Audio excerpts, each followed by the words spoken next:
서울대 김헌 교수님이 쓴 천년의 수업, 이런 제목의 책이 있는데요. 제가 그 책을 읽다가 보니까 그 저자가 고등학생 시절에 만났던 그 화학 선생님 이야기를 언급을 하는데 참 인상적이었습니다.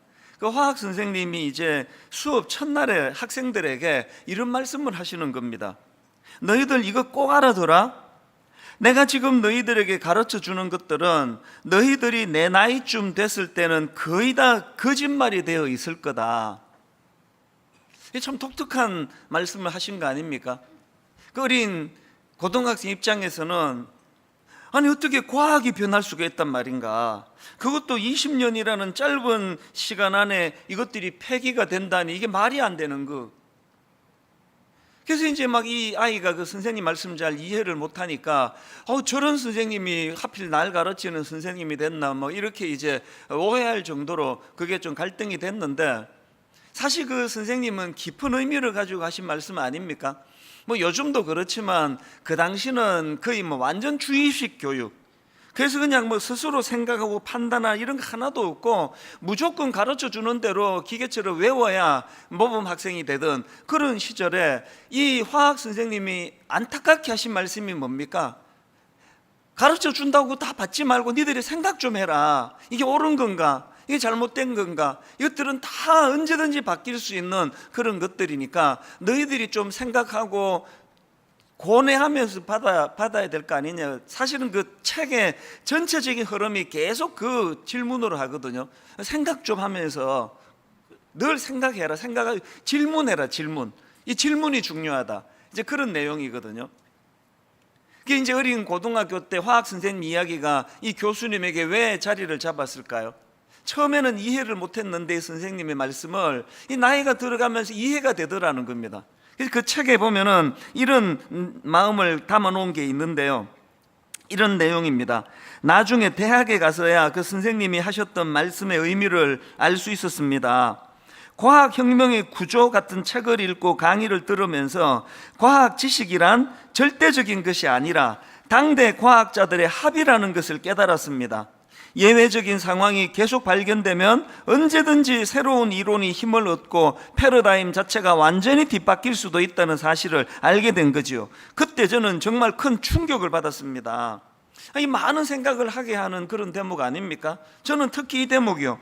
과학 지식이란 절대적인 것이 아니라 당대 과학자들의 합의라는 것을 깨달았습니다. 뭐 진화론을 위시해 가지고 우리가 이거는 뭐 100% 진리라고 하는 그게 사실은 100% 진리가 아니라 당대 학자들의 합의에 의한 언제든지 뒤집어질 수 있는 이 상대적인 진리라는 겁니다. 그래서 저는 이런 내용을 읽으면서 지난주에 살펴본 이 장로들의 전통, 장로들의 유전, 뭘 의미하는 겁니까?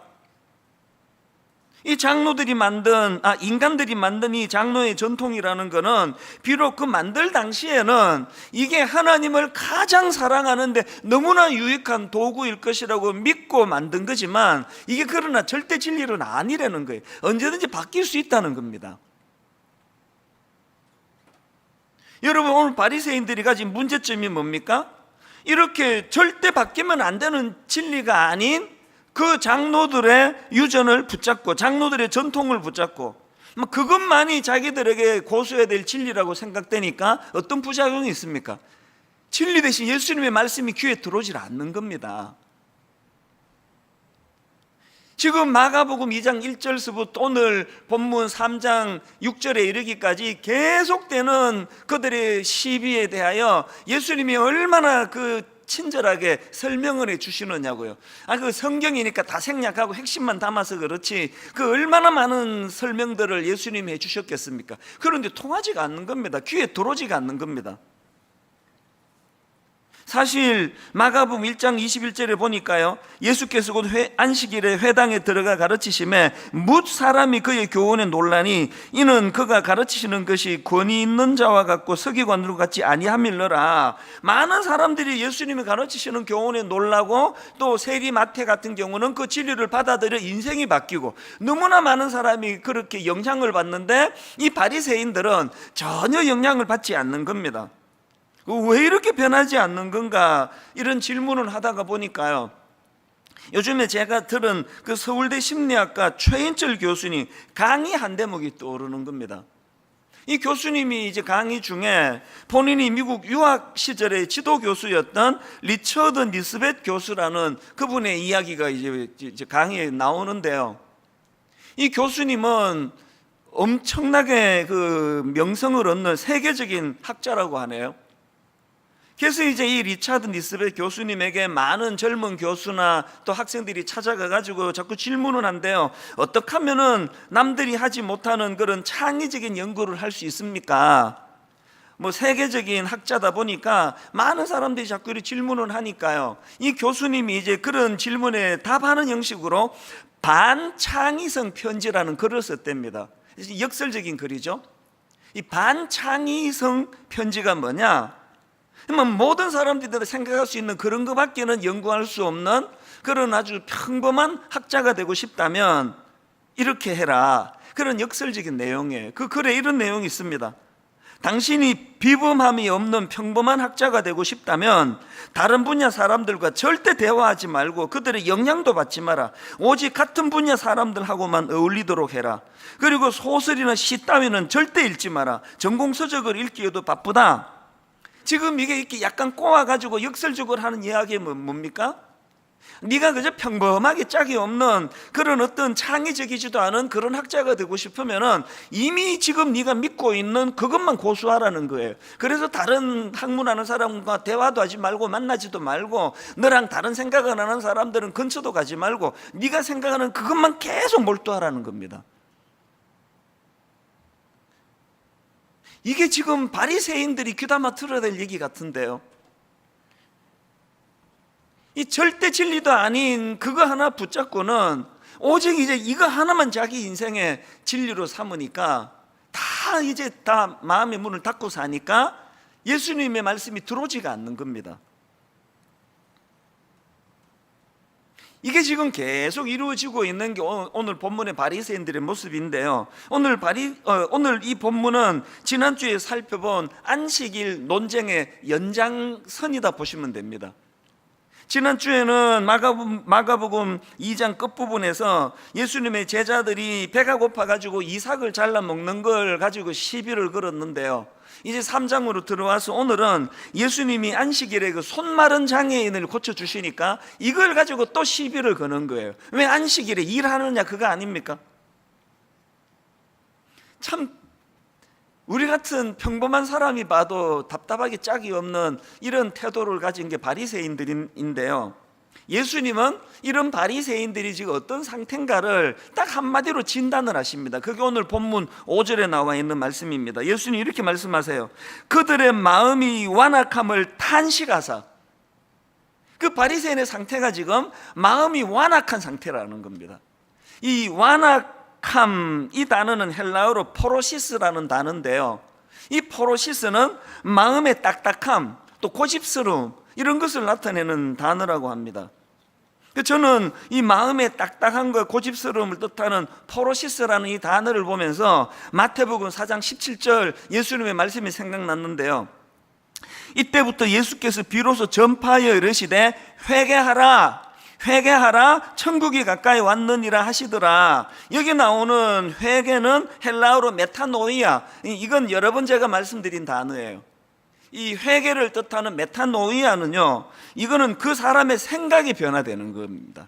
그래서 우리가 막 금요 기도회 같은 데 와가지고 어제 내가 이런 죄를 졌습니다, 그저께 저런 죄를 졌습니다, 이런 기도도 필요하지만 진짜 회개의 자리로 나가시려면 하나님 근본적으로 내 마음의 생각이 바뀌어지기를 원합니다. 이게 회개예요.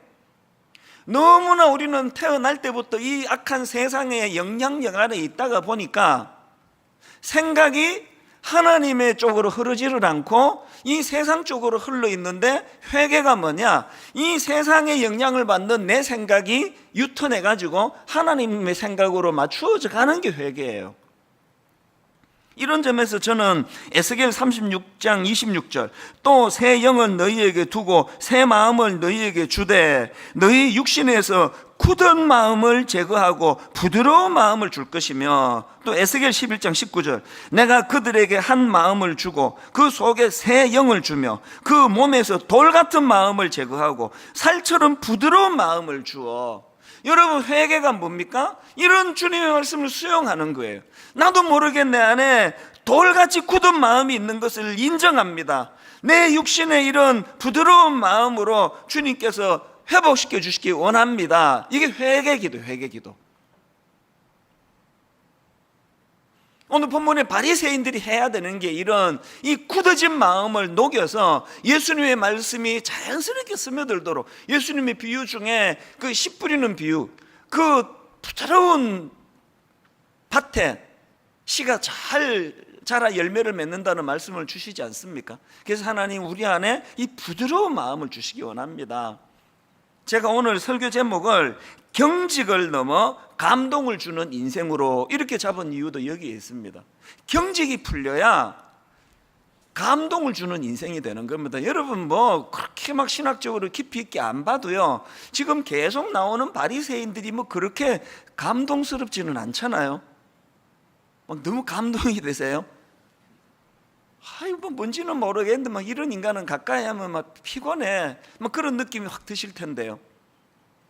우리가 경직을 풀고 이 감동이 되는 그런 인생이 되면 좋겠다, 감동을 주는 인생이 되면 좋겠다. 그래서 저는 오늘 본문에서 발견되는 몇 가지 기도 제목을 이제 올 여름에 저와 여러분이 함께 나눴으면 하는 마음으로 이제 오늘 본문을 제가 삼았는데, 자, 경직을 넘어 감동을 주는 인생이 되기 위해서는 첫 번째 기도 제목이 필요합니다. 그게 뭐냐?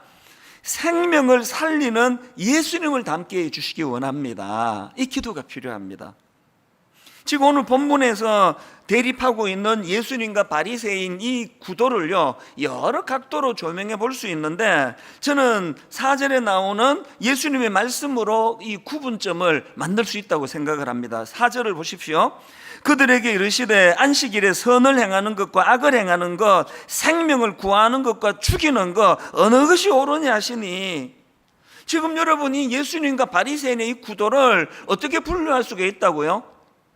생명을 살리는 쪽, 생명을 죽이는 쪽, 이렇게 나눌 수 있다는 겁니다. 그런 관점으로 보니까요, 예수님은 지금 논쟁이 시작되는 2장 1절에서부터 여러분 몇 주 전에 우리가 살펴보지 않았습니까? 중풍병자를 고치는 것으로 이 논쟁이 시작이 되고요, 이 논쟁의 마지막 기록인 3장 6절에서는 3장 1절부터 6절까지에서는 그 한쪽 손 마른 사람의 장애인을 고쳐주는 것으로 말씀이 마무리가 되고 있다는 겁니다. 그런데 여기에 반해가지고 바리새인들은 뭐라고 옳은 소리를 해대도 결국은 그들의 맨 마지막의 결론은 3장 6절입니다. 바리새인들이 나가서 곧 헤롯 왕과 함께 어떻게 하여 예수를 죽일까 의논하니라. 아니, 결론이 예수를 죽일까 의논하니라로 맺어지는데 그 앞에 좋은 말들이 뭐 장로의 유전이 뭐 장로의 전통이 뭐 아무리 대단한들 무슨 소용이 있느냐고요. 오늘 여러분이 무슨 신앙 행위를 하고 무슨 종교 행위를 하고 오늘 분당 우리가 무슨 미사역으로 교회 이름을 떠들어댄다 하더라도 이 교회가 생명을 살리는 교회냐 죽이는 교회냐. 예전에 보면은 너무나 난폭한 교회들이 많았잖아요. 담임 목사 섬기지 않으면 저주를 받는다는 식으로. 뭐 아무리 뭐 교리를 갖다 대고 설교 잘하고 뭐 잘해도 결론이 그런 마인드를 가진 교회라면 그건 병들고 절대로 근처도 가면 안 되는 교회 아닙니까? 우리가 뭐 내뱉는 말이 얼마나 대단한 말이냐가 중요한 게 아니라 결론만 보면 알아요. 예수 믿는 여러분 때문에 주변 사람이 살아나고 있습니까? 예수 믿는 여러분이 가면은 막 시시비비는 잘 가리는데 막 여러분만 나타났다 하면은 분쟁이 일어나고 막 거기는 싸움이 일어나고 아무것도 아닌 일 가지고 막 원수 맺고 이런 나쁜 열매가 일어나고 있습니까? 점검하셔야 됩니다. 그리고 기도하셔야 돼요. 주님, 저희도 예수님처럼 생명을 살리는, 사람을 회복시키는 그런 크리스천들이 되게 해주시기 원합니다. 제가 본문을 묵상하다가 참 놀라운 걸 발견했는데요, 지금 예수님하고 바리새인에게 공통점이 하나 있는데 둘 다 분노하고 있다는 겁니다. 사실 이제 여러분이 다 아시지만 매 여름에 제가 이제 한 몇 주간 설교를 내려놓지 않습니까? 이게 휴가가 아니라는 걸 계속 강조하는데요. 이게 이유가 있습니다. 그 똑같은 목사가 그냥 1년 12달 계속 같은 사람이 설교하면 듣는 여러분도 힘들고, 또 저도 마찬가지예요. 이게 계속 되면은요, 이게 본문은 또 본문만 다르지 하고 싶은 말은 맨날 똑같아요. 그래서 이제 여름에 몇 주 설교를 내려놓고 좀 깊이 묵상하고 정리하면 이제 다 느끼시잖아요. 그래서 이제 다시 복귀를 하면 한 몇 주간은 설교가 좀 신선해요. 그 특색도 좀 달라지고. 그래서 매번 이제 설교를 쉬었는데, 하나님이 이번 여름에 제 마음에 무슨 부담을 주시는가 하니까 이번 여름에는 안 쉬는 게 좋겠다. 아니 지금 성도들이 이제 코로나19 때문에 지금 자기 교회도 못 가는데 그 목사라도 그 자리를 좀 지켜야 되는 거 아니냐. 아니 자기 교회도 못 가는데 외부 강사가 막 계속 그 매주마다 바뀌면 되겠느냐. 그래서 너라도 그 자리를 맨날 지켜라. 그 성도들이 안도감을 좀 느끼도록 그런 부담을 주셔가지고 뭐 알겠다 그랬, 반말로 한 건 아니고 그러겠습니다. 그래서 이번 여름에는 제가 안 쉬기로 하고요. 그리고 또 생각을 해보니까 여름에 막 무더위로 찌들고 이러는데 그것도 똑같은 설교하면 또 얼마나 힘들겠나. 그래서 이 여름에 맞는 주제를 가지고 한 몇 주간 설교를 해야 되겠다. 그래서 다음 주부터는 이제 잠깐 마가복음을 내려놓고 이제 그 여름에 맞는 주제로 설교를 할 텐데요. 제일 첫 번째 시리즈 첫 번째 설교가 다음 주가 주제가 분노예요. 분노. 막 여름에 막 덥고 막 짜증 나면은 막 분노가 막 제대로 일어나잖아요. 그래서 내가 분노에 대해서 제가 설교를 준비하다가 보니까 오늘 이 본문에서의 예수님의 분노를 발견한 겁니다. 아니 바리새인하고 예수님의 공통점이 둘 다 분노하고 있다는 겁니다.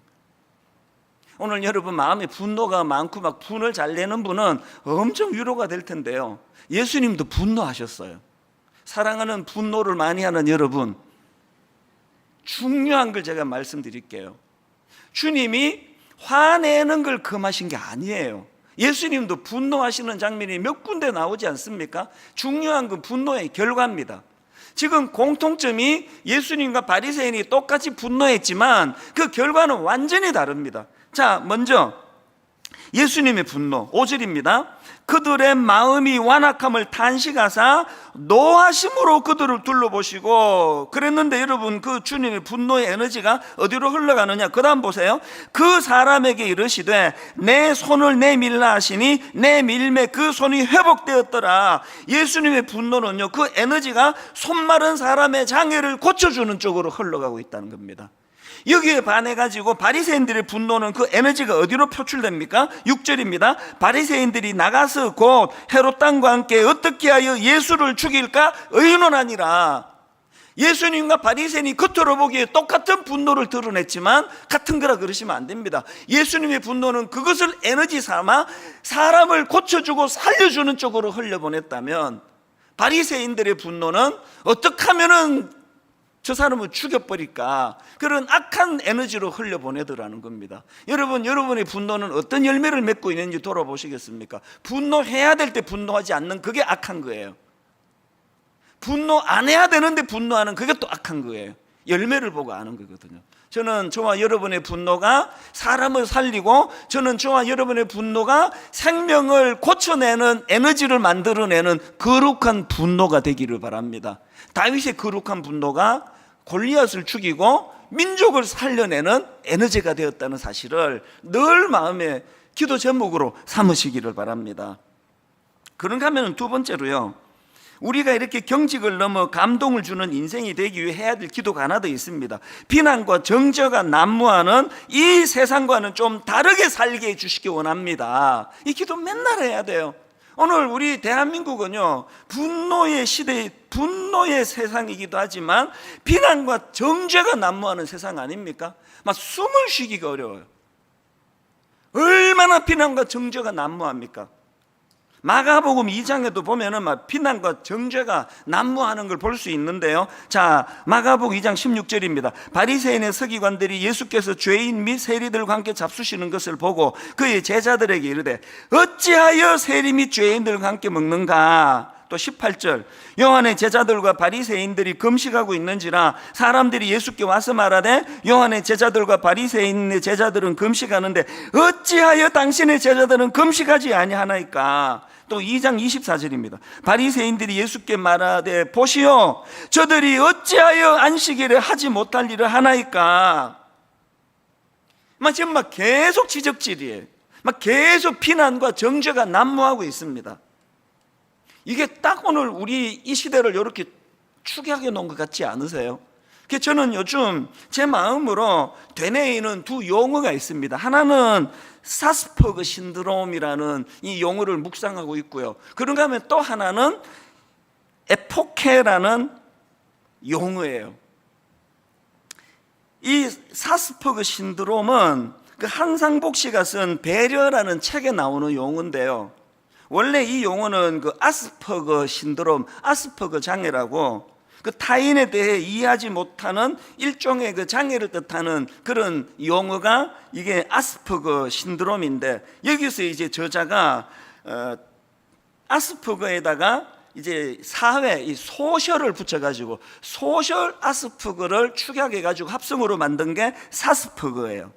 이 사스퍼거 신드롬이라는 거는 남을 배려할 줄 모르고 나눌 줄 모르고 또 자기 자신에게는 한없이 관대하고 또 타인에 대해서는 무자비할 정도로 그렇게 정죄하는 마음의 태도, 이걸 가지고 이제 사스퍼거라 그럽니다.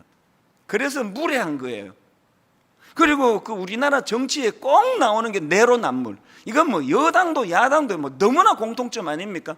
자기가 야당할 때, 자기가 여당할 때 정반대로 행동하는 정치가들 그래서 참 이게 정치하는 분들 대부분 안 그런 분도 뭐 많겠지만 내로남불이에요. 이게 바로 이게 사스퍼그 증후군이라는 겁니다. 그 지하철 타다 보면은 이 사스퍼그 환자들 엄청 많습니다. 남을 조금 더 배려할 줄 모르는. 요즘은 또 이 건물 안에서 이게 담배 피는 게 이게 안 되다 보니까요. 길거리에 그 많은 사람이 지나다니는 데서 담배 연기를 붕붕 품어내는 사람들 보면 이게 사스퍼그 환자예요. 조금 더 남을 배려할 줄 모르는, 그 남의 마음을 헤아릴 줄 모르는. 이게 바로 오늘 본문의 바리새인들 아닙니까? 여러분, 소위 예수 잘 믿는다고 하는 사람들에게 이 영적인 사스퍼그 환자가 많다는 거 아십니까? 상대방의 마음을 전혀 헤아릴 줄 모르는. 그래서 제가 마음에 혹시라도 이게 목사 오래 하다가 보니까 내게 이런 사스퍼그 증후군이 왜? 목사는 맨날 가르치려고 드니까 맨날 네가 이거 고쳐야 돼? 이러면 안 돼? 이게 부목사님들에 대해서도 계속 이제 제가 그런 내가 이 사스퍼그 증후군 아닌가? 이걸 자꾸 되뇌이는 겁니다. 그런가 하면 요즘에 제가 되뇌이는 용어가 하나 더 있는데요. 그게 바로 에포케라는 용어입니다. 이 에포케는 우리말로 하면 판단 중지 그런 뜻인데요. 이게 고대 그리스 철학에서 유래된 단어라고 합니다. 제가 맨 앞에서 언급했던 그 천년의 수업이라는 책에서도 이 에포케라는 이 용어가 나오는데 이게 굉장히 제가 의미 있게 읽은 부분이에요. 이 저자인 서울대 교수님이 학생들에게 계속 강조하는 게 있는데, 질문하고 살아라. 질문해야 된다. 가르쳐준다고 그대로 다 받으면 안 된다. 스스로 질문하고 스스로 판단하고 스스로 검증하는 시간을 많이 가지라고 강조하는데요. 더 중요한 게 뭔지 아세요? 그래서 이제 깨닫게 된 거예요. 누가 가르쳐준다고 맹목적으로 받지를 않고 내가 질문하고 내가 판단하고 내가 또 연구하고 내가 자료를 뒤지고, 그래서 내가 이거는 진리 맞다라고 판단되는 그 순간 뭘 외쳐야 되느냐? 아포케를 외쳐야 된다는 거예요. 판단 중지. 왜 그래야 되는지 아십니까? 나는 이제 내 생각으로 이게 다 검증해서 이게 진리가 맞다라고 생각이 될 때 나랑 생각이 다른 저 사람에 대해서는 판단 중지, 에포케를 외쳐야 된다는 겁니다. 그래서 에포케. 한번 따라해 보시겠습니까? 에포케. 오늘 예수 믿는 우리는 진리를 발견했기 때문에 우리가 이 시점에서 선포해야 되는 게 에포케예요. 판단 중지. 오늘 본문의 바리새인들이 놓친 게 바로 이거 아닙니까?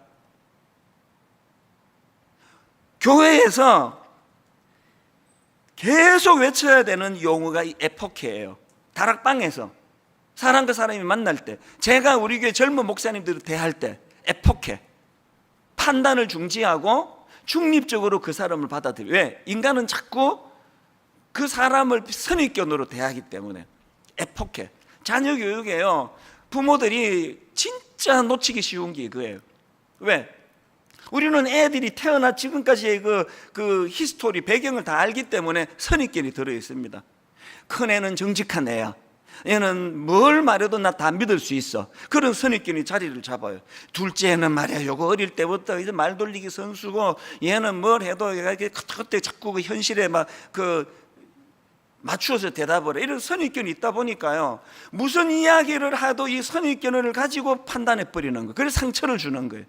그래서 저는 요즘에 자녀 교육에서도 에포케, 내가 이 아이를 오늘 처음 만난 것처럼 이 아이를 신뢰해주고 이 아이를 믿어주고 오늘 처음 대하는 것처럼 그렇게 하지 않으면 이게 교육에 굉장히 이게 독이 들어갈 수 있겠다.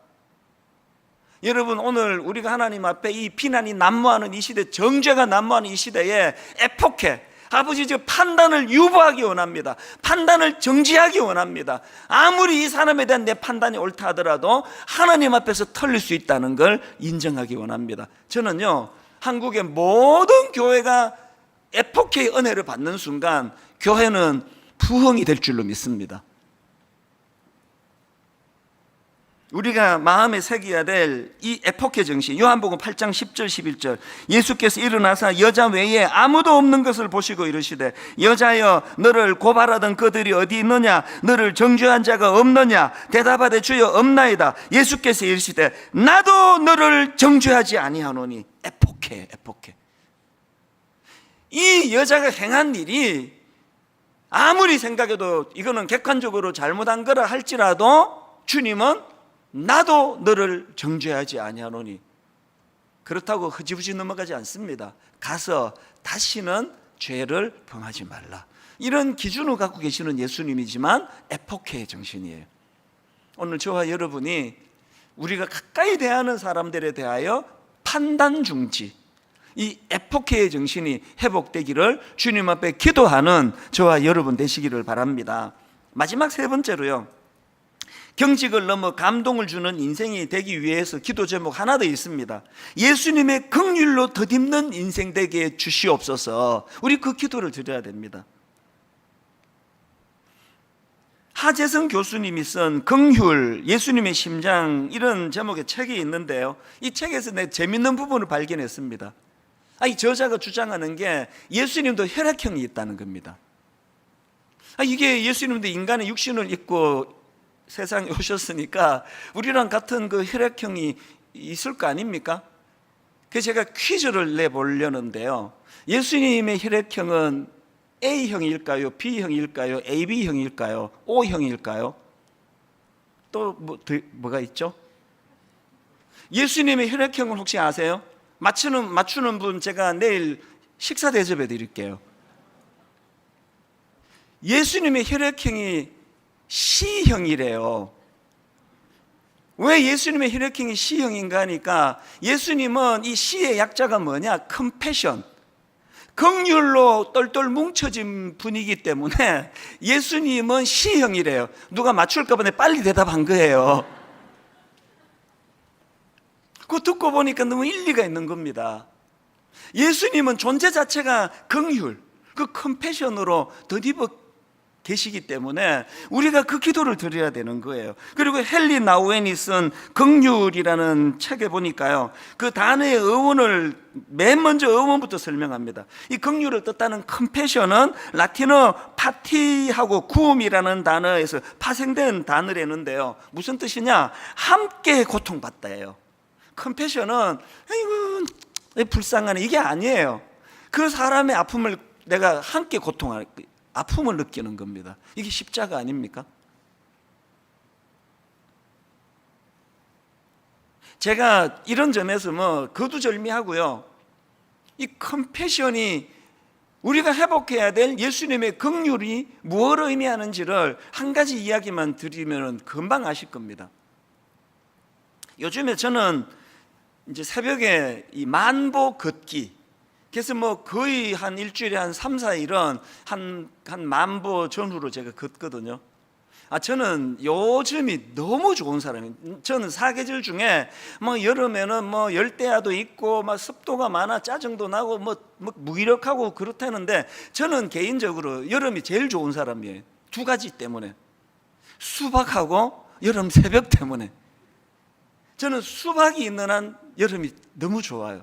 그리고 이 여름 아침은요, 상상을 초월합니다. 우선 일찍 해가 뜨고, 새벽에 한 3시 좀 넘어 일어나가지고 이제 한 2시간 묵상을 하고 말씀을 막 머릿속에 집어넣고, 새벽 한 5시에서 6시 사이에 저는 이제 무장해가지고 걷는데 꼭 챙기는 게 스마트폰이에요. 그래서 이제 말씀을 가지고 묵상한 걸 가지고 묵상도 하고, 또 여러 목사님들의 설교도 듣고, 또 교수님들의 강의도 듣고, 요즘은요 막 좋은 강의가 막 넘쳐납니다. 그래서 이 여름이 난 너무 좋아요. 겨울 되면 그거 못 하거든요. 저는 또 토요일 날 저녁에, 이 주일에는 아침 7시 예배를 하기 때문에 뭐 그거 산책을 못 하잖아요. 7시 예배인데 어떻게 걷습니까? 그러면 막 토요일 날 막 월요일 새벽에 너무 기다려져요. 내일 새벽에 또 내가 이제 말씀을 들으면서 이제 걷게 되는 거. 거의 한 10,000보씩 아침에 걷는데요, 최근에 있었던 일이에요. 그래서 이제 어느 목사님의 설교를 이제 이어폰으로 꽂고 들으면서 걷다가 또 빠르게 걷거든요. 빨리 걷다가 어느 한 대목에서 이렇게 표현하기가 좀 어려운, 마음에 이렇게 훅 하는 감동이 몰려오는 그런 순간이 있었는데요, 이 목사님이 이제 그 설교를 하시면서 무슨 예화를 드시는가 하니까 이게 미국에서 있었던 일이랍니다. 미국의 그 어느 목사님이 하와이에 교회에 이제 초청을 받았나 봅니다. 이제 뭐 부흥회 같은 거 하러 가셨겠죠. 미국도 시차가 있잖아요. 본토하고 또 이 하와이는 시간차가 많이 나가지고요, 이 목사님이 이제 새벽에 시차 때문에 깬 거예요.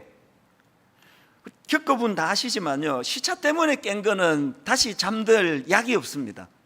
그래서 이제 이분이 뭐 새벽에 뭐 딱 깨셔가지고 더 이상 못 주무시니까 또 배가 출출해가지고 이제 호텔을 나와가지고 인근에 식당을 뒤진 거예요. 그게 어떤 허름한 식당을 발견해서 이제 들어갔는데요, 그 식당이 나중에 알고 보니까 이 거리의 여인들이 이제 그 시간에 출출할 때 한 새벽 서너 시에 꼭 식사하러 오는 그런 식당이래요.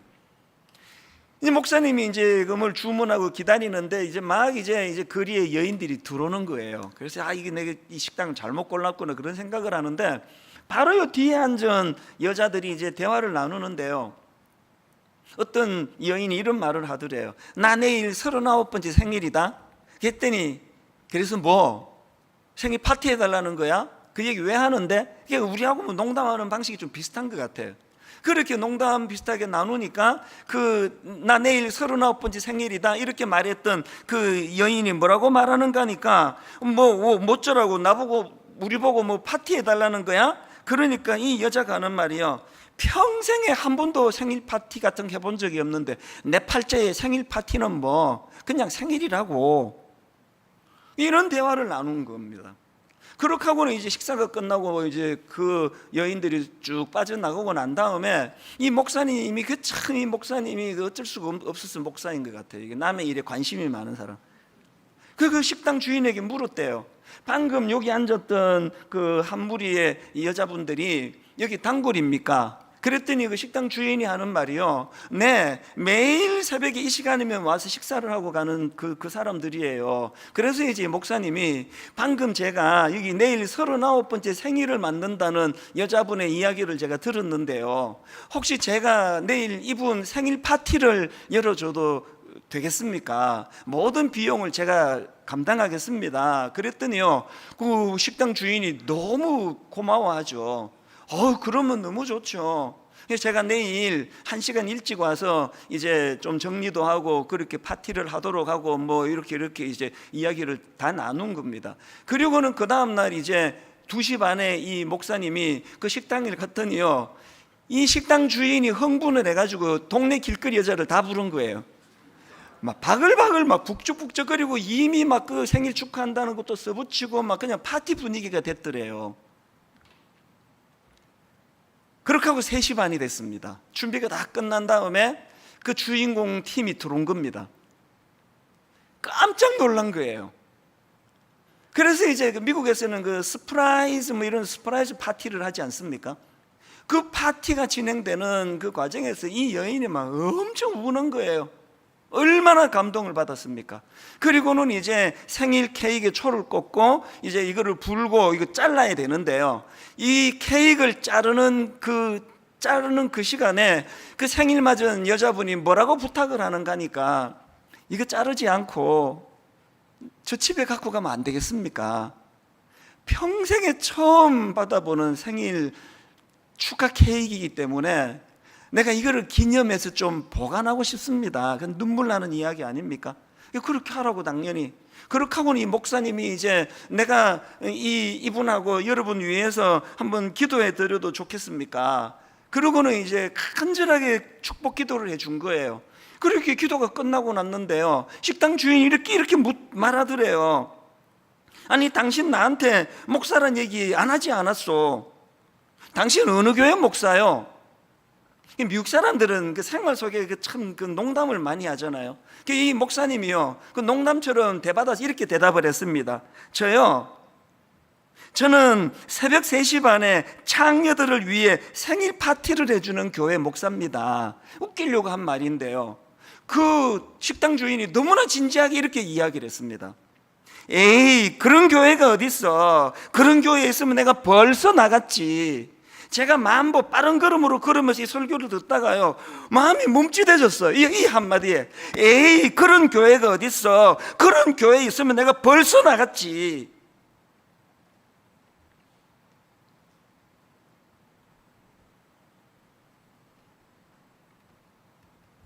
세상 사람들이 교회를 안 나와요. 에이, 그런 교회가 어딨어? 말만 갖고 떠드는 것들이 모인 데가 교회지. 에이, 그런 교회가 어딨어? 그런 교회에 있으면 내 벌써 그 교회 나갔지. 오늘 교회가 정말 세상과는 다른 사람들이 모여, 저는 여러분들이 하나님 앞에서, 세상 사람들 앞에서 어떤 평가를 받는 사람인지 참 궁금합니다. 혹시 여러분 이 중에 예수 믿고 막 지혜가 넘쳐나가지고 막 끼일 때 안 끼일 때 그냥 심판관 노릇하면서 이건 말이야, 이게 잘못됐고 이건 네가 잘못됐고 이렇게 지적질 잘하는 그런 분이 계세요? 막 마음이 뿌듯하세요? 나는 늘 내가 이런 평가를 잘해주는 사람이라서. 그게 바로 바리새인이에요. 그게 혹시 여러분 주변 사람들에게요, 저 사람 말이야, 그 교회 다닌다는데 뭐 우리랑 다를 게 하나도 없는데 하나 이상한 게 있어. 저 사람은 우리에게 감동을 줘. 뭐가 다른지도 잘 모르겠는데 저 사람은 우리에게 감동을 줘. 왜 그런지 아시죠? 생명을 살리는 예수님을 닮았기 때문에요. 비난과 정죄가 난무하는 세상에서 이런 세상과는 좀 다른 삶을 살려고 애쓰기 때문이에요.